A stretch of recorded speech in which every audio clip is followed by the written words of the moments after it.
بسم الله الرحمن الرحيم. الحمد لله والصلاة والسلام على أشرف الأنبياء والمرسلين سيدنا محمد وعلى آله وصحبه أجمعين. فضيلة الشيخ نور خالد سيف الله، الإخوة القائمين على هذا المسجد، آبائي وأمهاتي، إخواني وأخواتي، أبنائي وبناتي الحاضرون جميعا، السلام عليكم ورحمة الله تعالى وبركاته. Waalaikumsalam warahmatullahi wabarakatuh. Ya, beliau menyapa antum semua, bapak-bapakku, bapak-bapak, ibu-ibu, saudara-saudaraku semuanya, dan mobil khusus kepada Ustaz Nur Khalid Saifullah. Beliau mengucapkan Assalamualaikum warahmatullahi wabarakatuh. Nah. يقول الله سبحانه وتعالى: وعد الله الذين آمنوا منكم وعملوا الصالحات ليستخلفنهم في الأرض كما استخلف الذين من قبلهم وليمكنن لهم دينهم الذي ارتضى لهم وليبدلنهم من بعد خوفهم أمنا يعبدونني لا يشركون بي شيئا. اشرح يا شيخ. Nah, Allah Subhanahu wa taala firman dalam surat An-Nur ayat ke-55. Allah telah menjanjikan kepada orang-orang di antara kalian yang beriman dan yang mengerjakan amal saleh bahwa Dia, Allah, sungguh akan menjadikan mereka berkuasa di bumi sebagaimana Allah telah menjadikan orang-orang sebelum mereka berkuasa di bumi. Dan sungguh Allah akan meneguhkan bagi mereka agama yang telah Allah ridhoi, dan Allah benar-benar akan mengubah keadaan mereka setelah berada dalam ketakutan menjadi aman sentosa. Mereka menyembahku Allah dengan tidak menyekutukanku dengan suatu apapun. لو نظرنا إلى هذه الآية ووعد الله فيها لنا بالنصر والتمكين سنقول يا رب نحن المسلمون اليوم في ذل، في استعباد،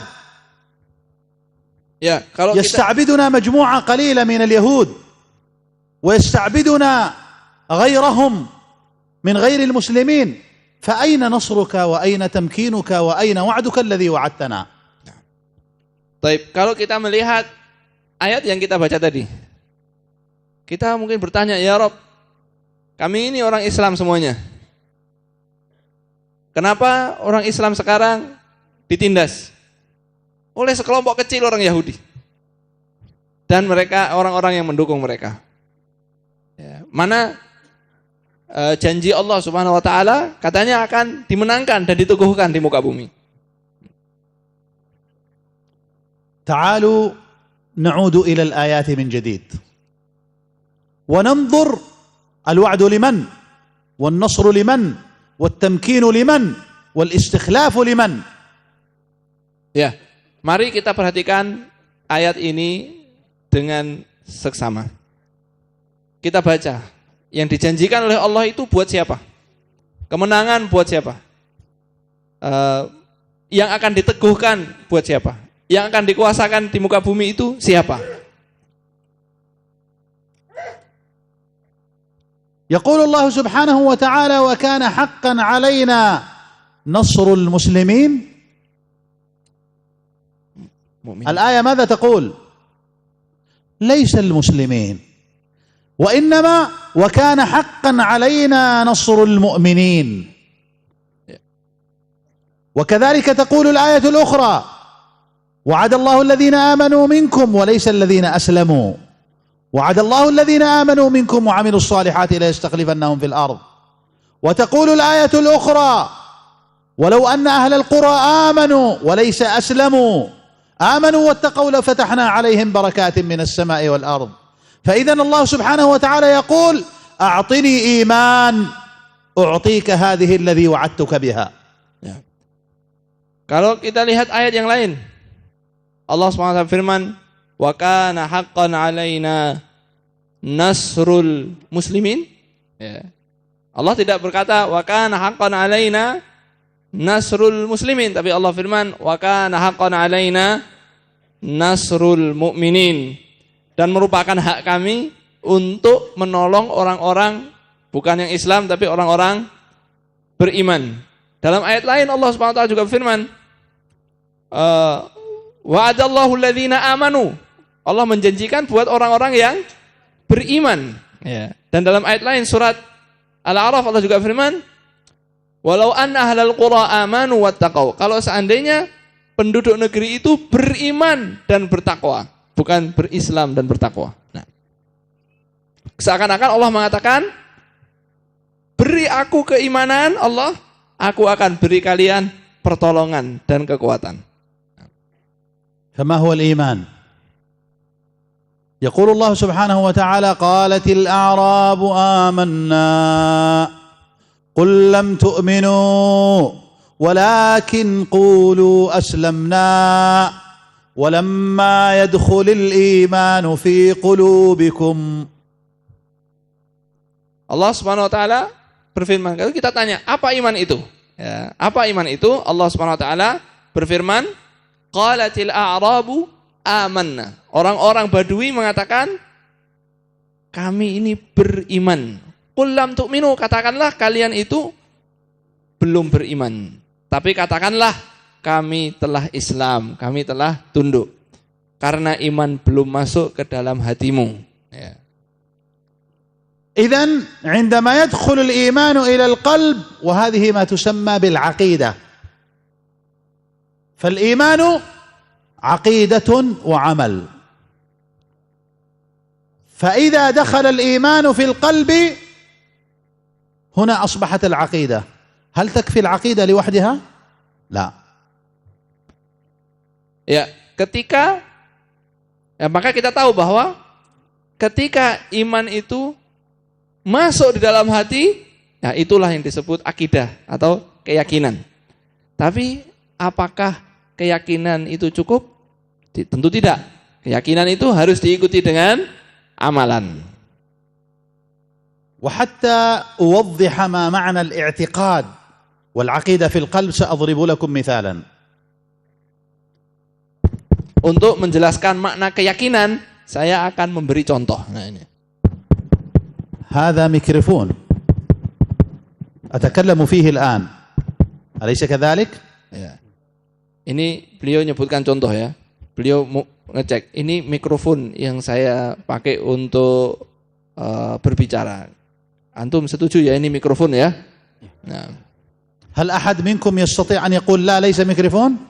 Apa di antara antum ada yang mengatakan enggak itu bukan mic? لماذا صدقتموني أنه ميكروفون؟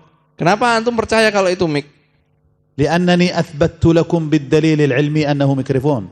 Karena saya membuktikan dengan bukti ilmiah bahwa ini adalah mikrofon. لو قلت لكم أن هذا ثعبان. Kalau aku bilang ini adalah ular bukan mic. فهل ممكن أحد منكم أن يصدقني أنه ثعبان؟ Apa mungkin ada yang percaya kalau ini betul-betul ular? Nah. طيب لو قلت الذي سيقول أنه ثعبان سأعطيه $1,000,000. Taib, kalau misalnya saya tawarkan yang bilang ini adalah ular tak kasih uang 1 juta.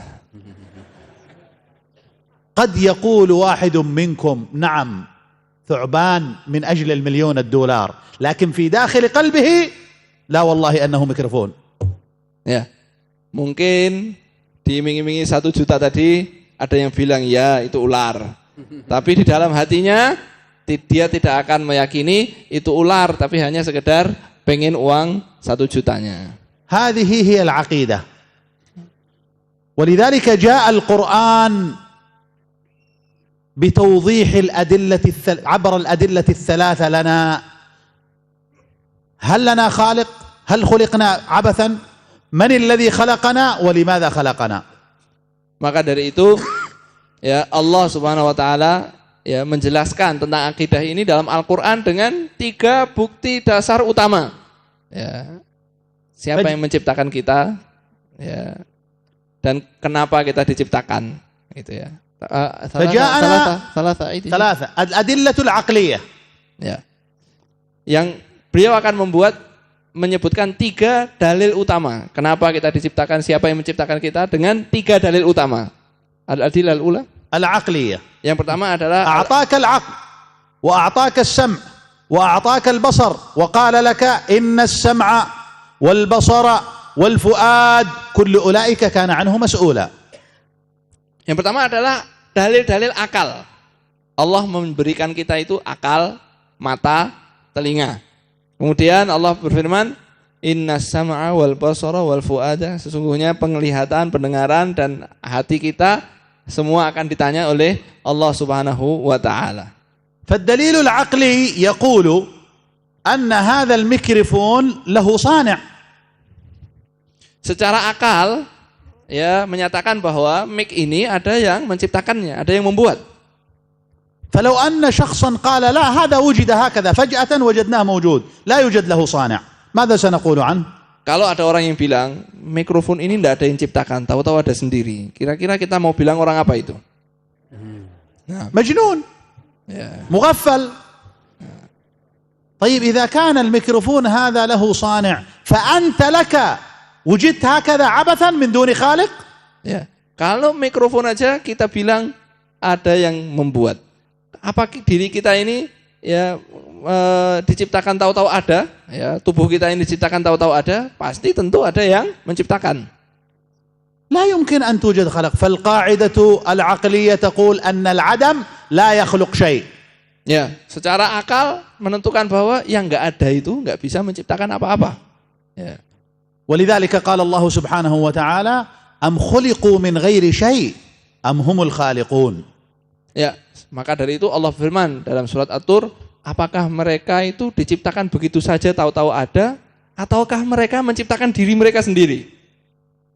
وقال وضرب لنا مثلا ونسي خلقه قال من يحيي العظام وهي رميم قل يحييها الذي أنشأها أول مرة وهو بكل خلق عليم. Orang-orang kafir dalam akhir surat Yasin, orang kafir mengatakan mengambil tulang yang sudah menjadi abu, siapa yang bisa menghidupkan tulang-tulang ini dalam keadaan sudah menjadi abu? Katakanlah yang menghidupkan adalah yang menciptakan pertama kali, yaitu Allah Subhanahu wa taala. إذن فبالأدلة العقلية نؤمن ونعترف أننا مخلوقين وأن لنا خالق. Ya, dari segi dalil akal tadi kita yakin bahwa kita ini adalah makhluk dan kita punya Rob yang menciptakan kita. طيب من هو الخالق؟ طيب siapakah Khaliq? نريد أن نعرف هذا الخالق الذي خلقنا. Ya, kita ingin mengenal siapa yang menciptakan kita. كما أن صانع التلفاز أرسل لك مع هذا التلفاز كتالوج وأرسل لك وكلاء يدلك كيف تستخدم هذا التلفاز، فالله سبحانه وتعالى قد أرسل لك الرسل وأرسل لك الكتب التي تبين لك من هو الخالق. Ya, sebagaimana TV ini yang buat pabriknya itu ketika membuat TV itu meletakkan di dalamnya buku panduan dan juga menunjuk wakil-wakil kantor-kantor cabang. Ya. Allah yang menciptakan kita, Allah juga membekali kita dengan kitab, yaitu Al-Quran, dan juga orang-orang yang ditunjuk untuk menjelaskan, yaitu para Rasul Sallallahu Alaihi Wasallam. فما أدراني أن هذا الرسول هو رسول الخالق. أرسل معه الأدلة العلمية بذلك. Ya, kita tahunya kalau itu adalah utusan Allah dari yang menciptakan kita itu dari mana? Maka Allah Subhanahu wa taala juga membekali Rasul itu dengan bukti-bukti ilmiah. فأرسل مع سيدنا موسى العصا لقوم يجيدون السحر. Ya, Allah mengutus Nabi Musa itu tongkat yang bisa berubah menjadi ular untuk kaum yang sangat menggemari dan mahir dalam sihir.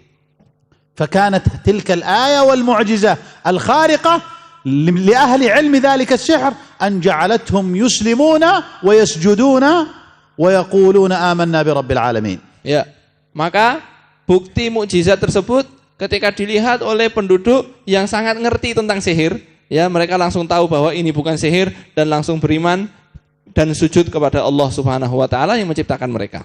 وأرسل سيدنا عيسى عليه السلام بمعجزة الطب يبرئ الأكمه والأبرص ويحيي الموتى، فجاءت معجزات لأهل ذلك الزمان الذي كانوا يمتازون فيه بالطب.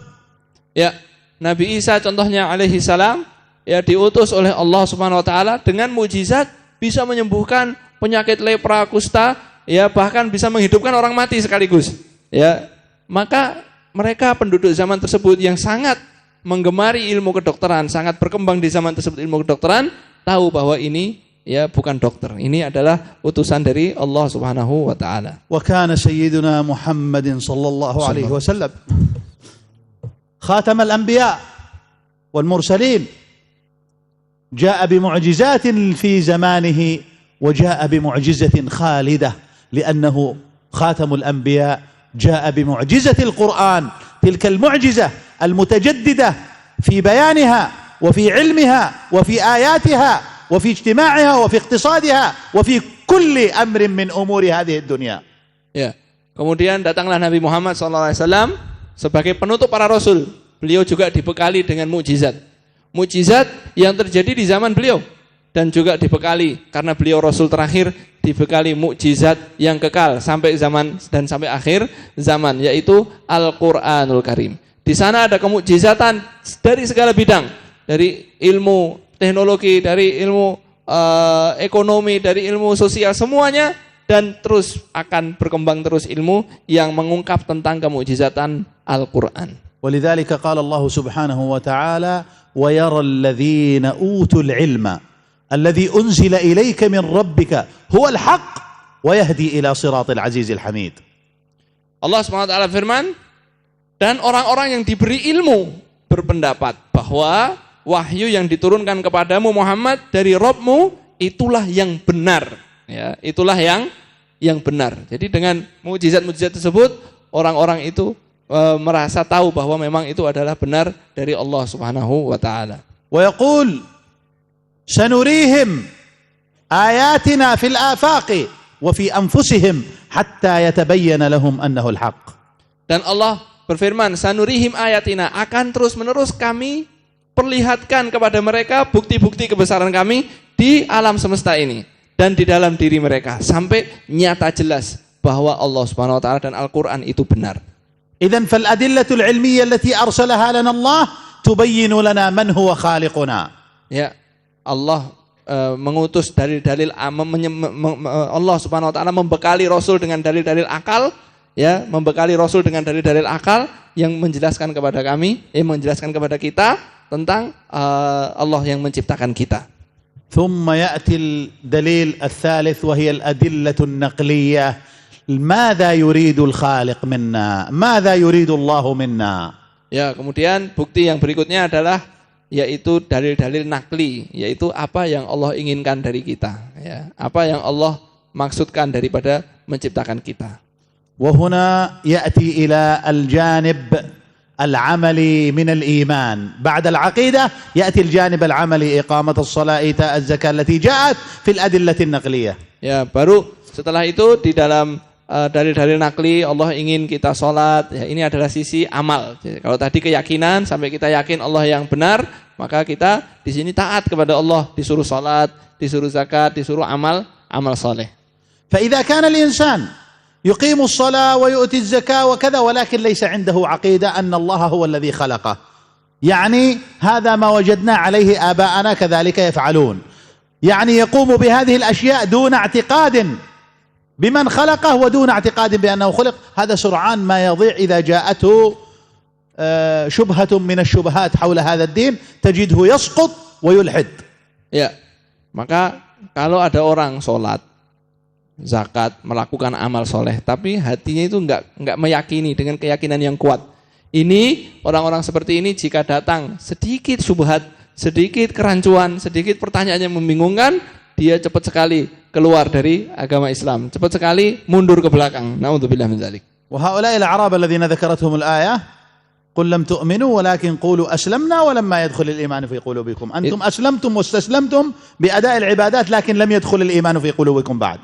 Inilah yang dimaksud di dalam ayat surat Al-Hujurat ayat 14 yang dimaksudkan oleh Allah Subhanahu wa taala, orang-orang Badui mengatakan kami sudah beriman, ya. Allah menjawab, kalian belum beriman, kalian itu baru tunduk dan Islam, imannya belum masuk ke hati kalian, baru ibadah, sholat, baru zakat, baru ini, tapi imannya belum masuk ke hatinya. Wa kadzalika العمل هل يصلح العمل لوحده مع الاعتقاد أن نقوم ببعض الأعمال ونترك بعض الأعمال؟ Ya, apakah boleh kita meyakini terus mengamalkan sebagian tapi tidak mau mengamalkan sebagian yang lain? Milih-milih. فبعض الناس يقول أنا مؤمن بالله والإيمان في القلب. طيب صلي، يقول أنا مؤمن في الله يا أخي، لا يهم الصلاة، لا يهم الحركات، أهم شيء الإيمان في القلب.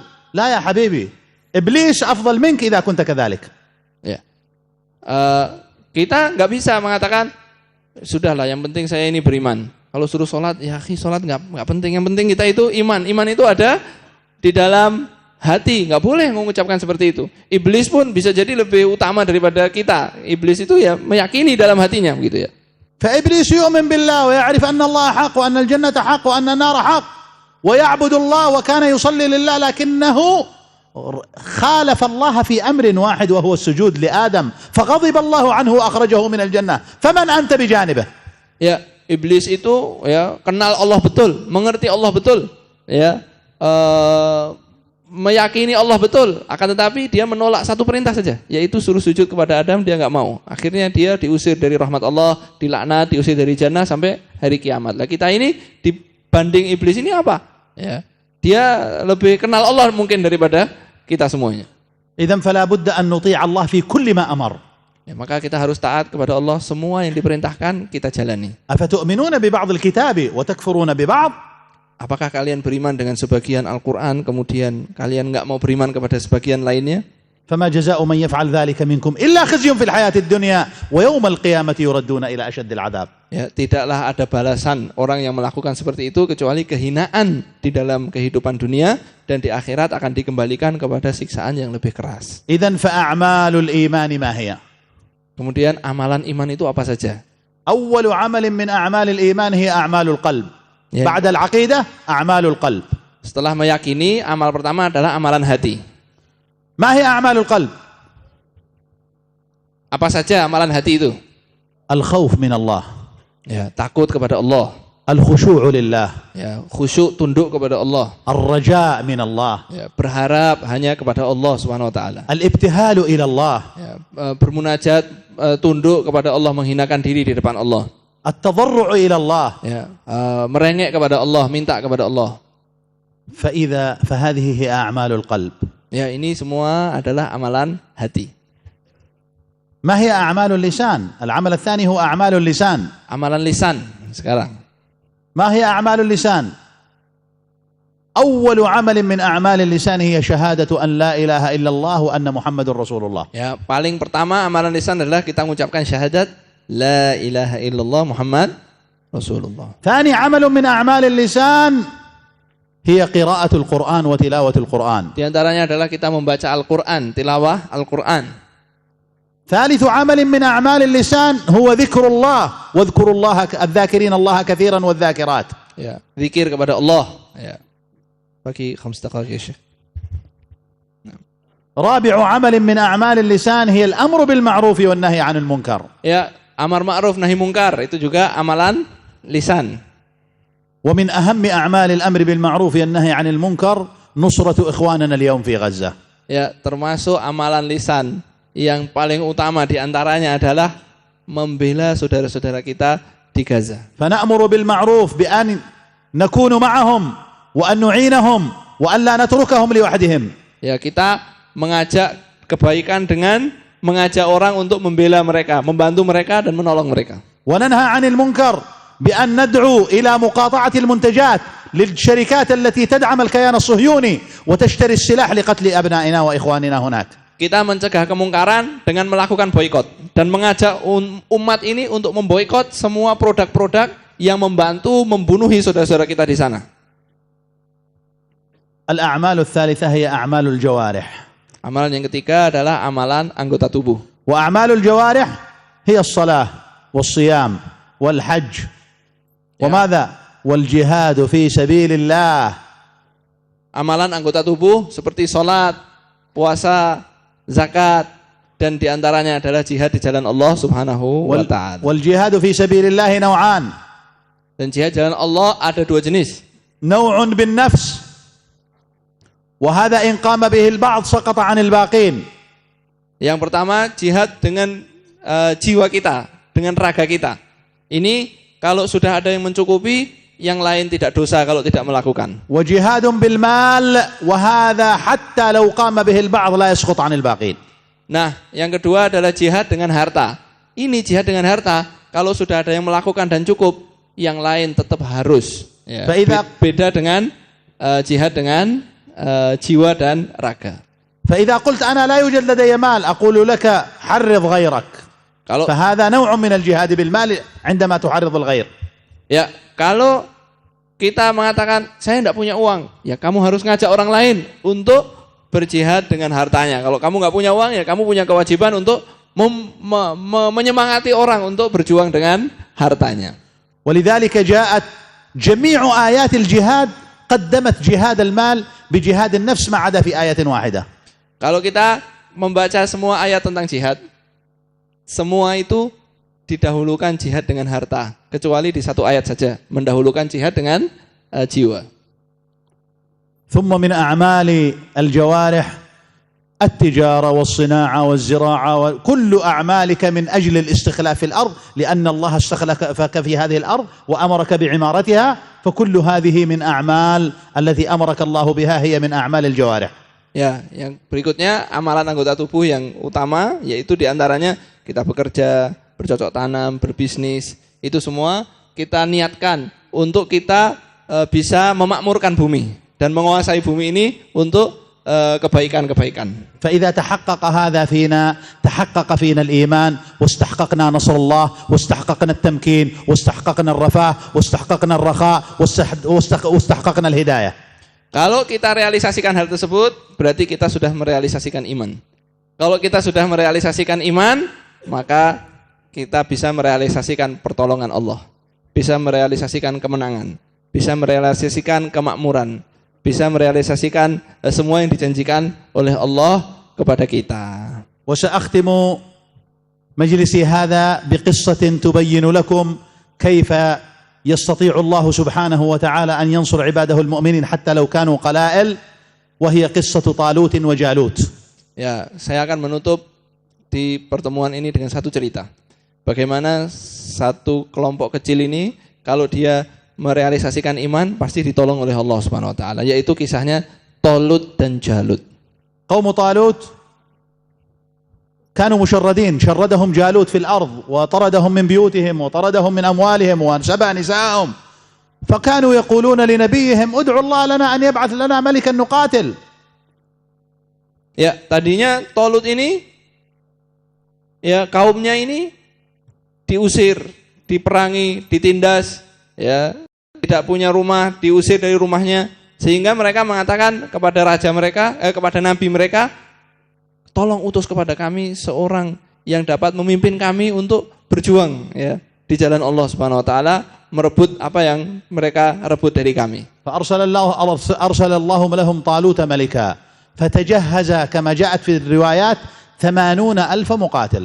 Kemudian ya Allah mengutus Talut raja atas mereka, menjadi pemimpin mereka dan bersiap-siap. Dan jumlah mereka itu sebagaimana disebutkan di dalam riwayat 80.000 pasukan.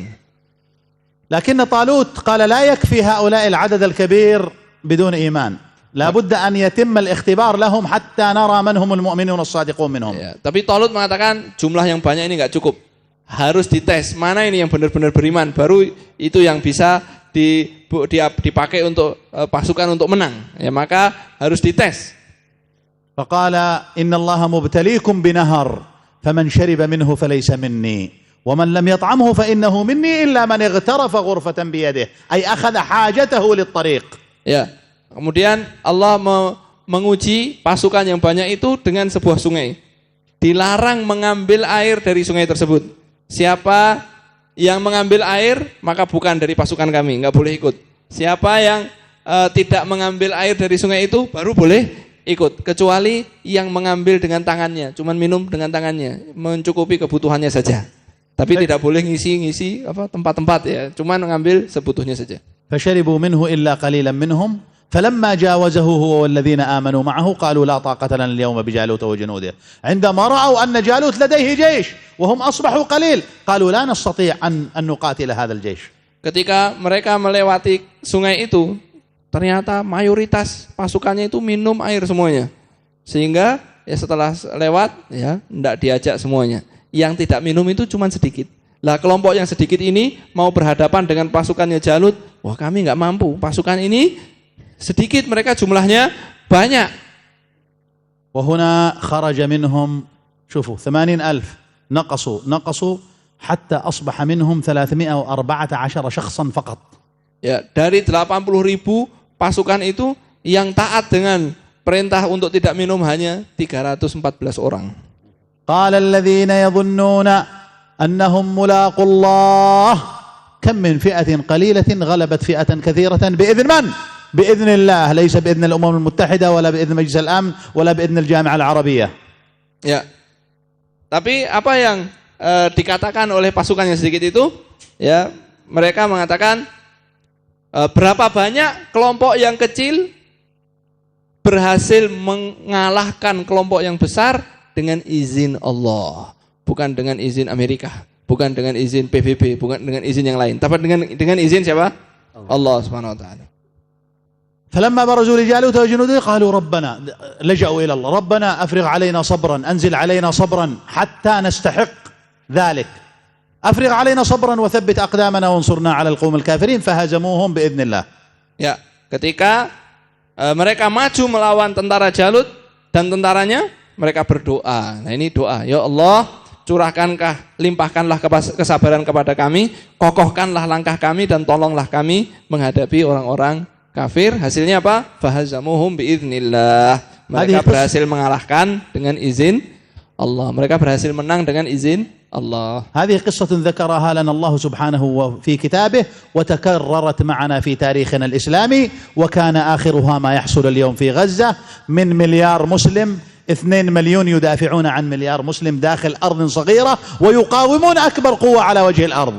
Ya, kisah ini disebutkan oleh Allah dalam Al-Quran dan kita lihat sepanjang sejarah. Dan yang paling terakhir adalah hari ini. Dari 2 miliar umat Islam, ada 2 juta orang yang dikepung di Gaza melawan ya, kekuatan alam ini, kekuatan negeri-negeri barat dan timur ini melawan mereka. Mereka berhasil berusaha untuk berjuang mempertahankan kehormatan 2 miliar orang.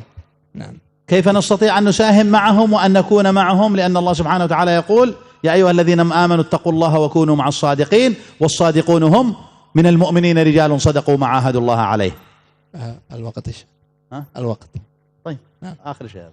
Ya, kita diperintahkan oleh Allah Subhanahu wa taala untuk bersama orang-orang yang benar. Allah firman, wahai orang-orang beriman, ya ayyuhalladzina amanu ittaqullah. Wahai orang-orang beriman, bertakwalah kepada Allah dan selalulah bersama orang-orang yang benar. Ya, kita yakin mereka itu adalah orang-orang yang benar, maka kita membersamai mereka sesuai dengan perintah Allah untuk membersamai selalu dengan orang-orang yang benar. الجانب العملي في هذا كلكم الحاضرين ما شاء الله 10,000، أكيد أن كل واحد منكم معه مسجد يصلي فيه. لو أن كل واحد في ذلك المسجد جمع أهل المسجد وقال نحن في هذا المسجد نتكفل بإمام داخل غزة في إحدى مصليات غزة راتبه علينا، ويعطونه ذلك الراتب البسيط لكي يستمر في جهاد الصهاينة عن طريق تقوية الإيمان وتثبيت المجاهدين هناك وتثبيت المجاهدين الحاضنة للمجاهدين، كذلك سنكون قد شاركنا معهم. وكذلك هذا المسجد لو أقام مجموعة من المصليات داخل غزة وتكفل بمجموعة من الأئمة وحفاظ القرآن فيها، فهذا نوع من الجهاد الذي نستطيع أن نشارك معهم فيه. والحمد لله رب العالمين، وأصلي وأسلم على سيدنا محمد وعلى آله وصحبه أجمعين. Nah, kalau seandainya kita di masjid-masjid di kampung-kampung kita, setiap masjid kita sepakat ya, mengajak mereka untuk mengumpulkan dana untuk berjuang dengan hartanya. Masing-masing musola sini, ya musola masjid ini menyumbang untuk musola masjid di Gaza. Masjid ini nyumbang untuk masjid A di Gaza, masjid ini nyumbang untuk masjid B di Gaza. Nyumbang itu untuk membiayai operasional, ya, membiayai keluarga imam-imamnya, membiayai keluarga guru-guru ngajinya, guru-guru tahfidnya. Supaya apa? Supaya mereka bekerja makin maksimal untuk menguatkan hati para pejuang, para ulama, ya, menguatkan hati para ibu-ibu, menguatkan hati anak-anak untuk tetap bertahan, ya, dan sabar dalam berjuang. Ya, Wassalamualaikum warahmatullahi wabarakatuh. Waalaikumsalam.